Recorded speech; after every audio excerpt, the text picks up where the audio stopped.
Kemudian kita masuk pada materi t-test of hypothesis for the mean. Kita gunakan t-test ini ketika standar deviasi populasi itu tidak diketahui atau sigmanya tidak diketahui. Kemudian ini ada rumus t-testnya, t-statnya, di mana X bar dikurangi mu dibagi S yang dibagi akar dari N. X bar ini adalah rata-rata sampel yang dikurangi dengan mu, yaitu rata-rata populasi yang dibagi dengan standar deviasi sampel, dan N itu adalah jumlah sampelnya. Pada testat ini, kita perlu menentukan degrees of freedom yang bisa kita hitung dengan sampel dikurangi 1 atau N-1. Kita langsung masuk ke langkah-langkah menentukan t-test. Langkah pertama yaitu kita mendefinisikan hipotesisnya. Seperti pada contoh di sini, H0 itu mu sama dengan 120 dan H1 mu-nya tidak sama dengan 120. Kemudian langkah kedua, kita menentukan sampelnya, jumlah sampelnya berapa, dan alfanya berapa. Kemudian, karena standar deviasi populasinya itu kita tidak tahu, maka menggunakan t-distribution. Setelah itu, kita menentukan degree of freedom-nya, di mana n sama dengan 1.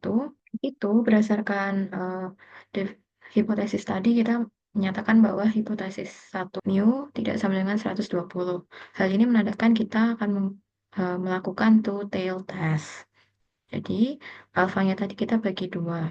Untuk t-distribution left lower tail dan juga t-distribution right upper tail. Kemudian kita cari menggunakan tabel T akan menolak H0 ketika hasil testat kita itu kurang dari critical value yang negatif atau hasil testatnya itu lebih dari critical value yang positif. Selain itu, kita tidak boleh menolak H0. Lalu, step kelima kita mengorganize data dari sampelnya, dari jumlah sampelnya. Lalu kita hitung menggunakan rumus testat di mana X bar dikurangi mu dibagi S dibagi akar dari jumlah sampel. Setelah kita mendapatkan hasil testatnya, nanti kita akan menentukan kesimpulannya. Apakah H0-nya itu ditolak atau H0-nya diterima. Menggunakan t-test itu bisa untuk ngecek normality assumption. Nah, kita menggunakan t-test itu ketika standar deviasi populasi atau sigmanya itu tidak diketahui. Jadi kita menggunakan standar deviasi sampel yang lambangnya itu S. Nah, untuk kita menggunakan t-test, kita mengasumsikan bahwa data itu merepresentasikan sampel acak dari populasi yang berdistribusi normal.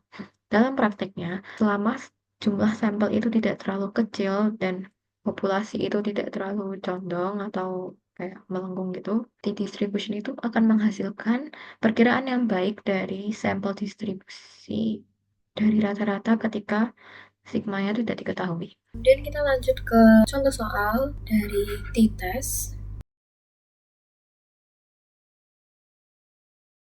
Kemudian kita lanjut ke pertanyaan yang A. Ketika level of significance atau alfanya itu 0,05, apakah ada bukti bahwa rata-rata populasi waktu tunggu itu berbeda dari 3,7 menit? Seperti biasa, yang pertama kita harus mendefinisikan hipotesisnya. Di hipotesisnya bisa didefinisikan dengan H0 mu sama dengan 3,7 dan H1-nya mu tidak sama dengan 3,7. Kemudian kita tentukan sampel size-nya. Di sini sampel size-nya itu ada 64 dan alfanya itu 0,05.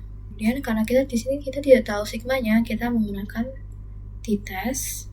Kita menentukan degree of freedom-nya, di mana degree of freedom itu N kurangi 1, di sini berarti 64 dikurangi 1 yaitu 63. Lalu kita lakukan uji T-nya menggunakan rumus, di mana X bar-nya itu kan 3,57 ya.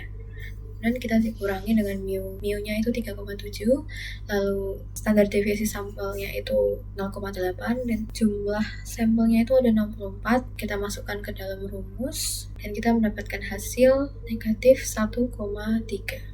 Lalu kita lihat ke tabel T, kita dapat critical value-nya itu negatif 2,00 atau positif 2,00. Nah, karena tadi kita dapat hasil tes statistiknya itu T sama dengan negatif 1,3, berarti itu jatuh region of non-rejection karena masih dalam interval dalam dari critical value-nya, sehingga kita tidak menolak H0. Maka kesimpulannya, tidak ada cukup bukti untuk menyimpulkan bahwa rata-rata waktu tunggu itu berbeda dari 3,7 menit. Kemudian kita masuk ke pertanyaan B, karena sampel size-nya itu 64, apakah kita perlu khawatir ketika kita menggunakan t-test? Jadi jawabannya itu kita tidak perlu khawatir, karena ukuran sampel N yang dimana 64 itu sudah cukup besar, lebih dari 30, artinya center limit theorem itu berlaku.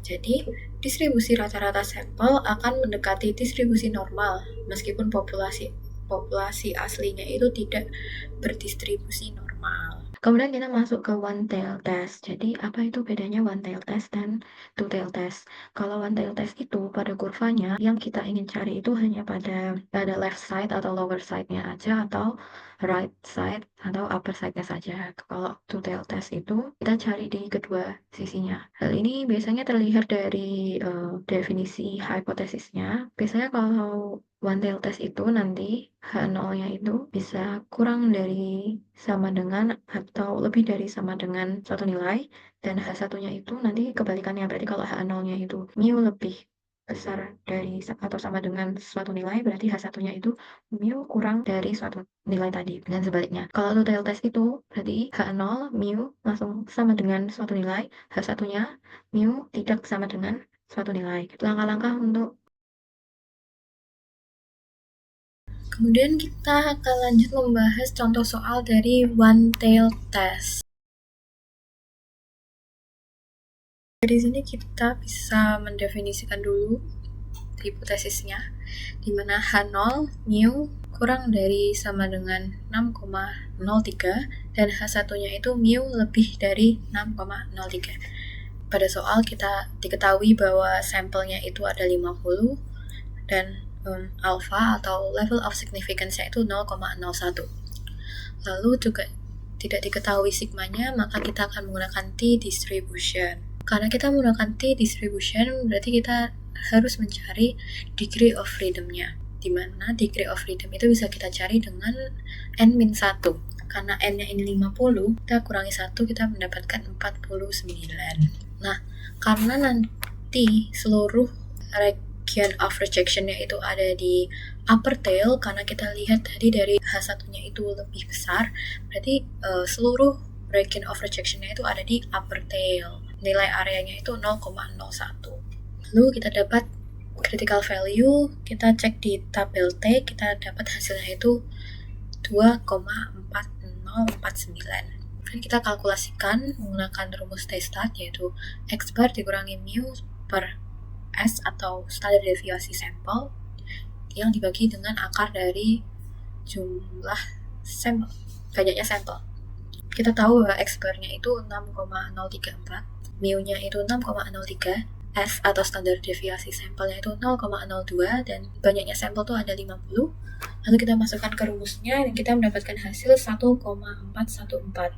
Hasil T-stat itu lebih kecil dari 2,4049. Jadi kita tidak menolak null hipotesisnya karena kita tidak mendapatkan cukup bukti untuk menyimpulkan bahwa rata-rata berat populasi itu lebih besar dari 6,03.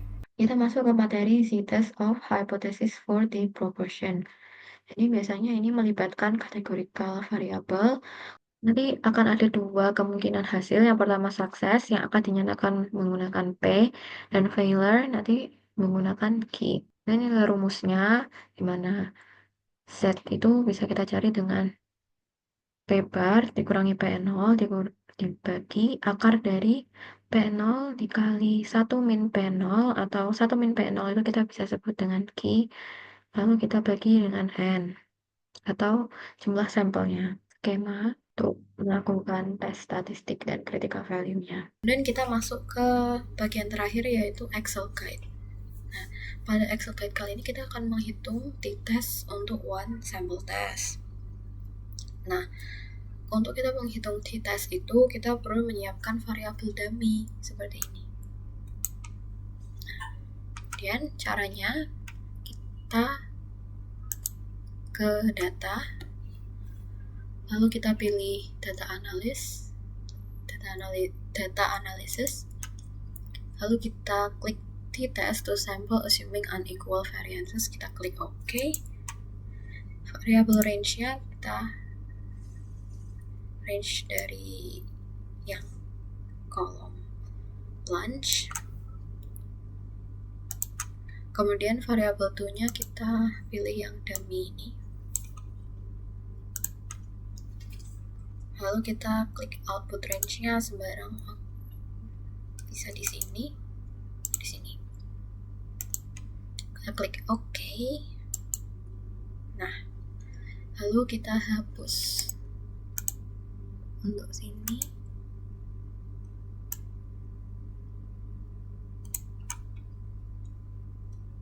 Lalu ini kita tulis lunch.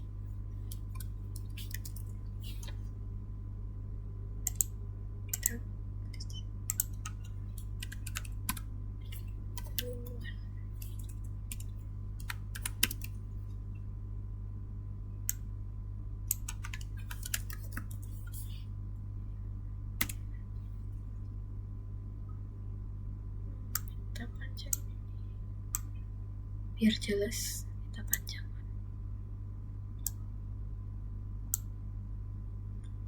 ya. Lalu kita buat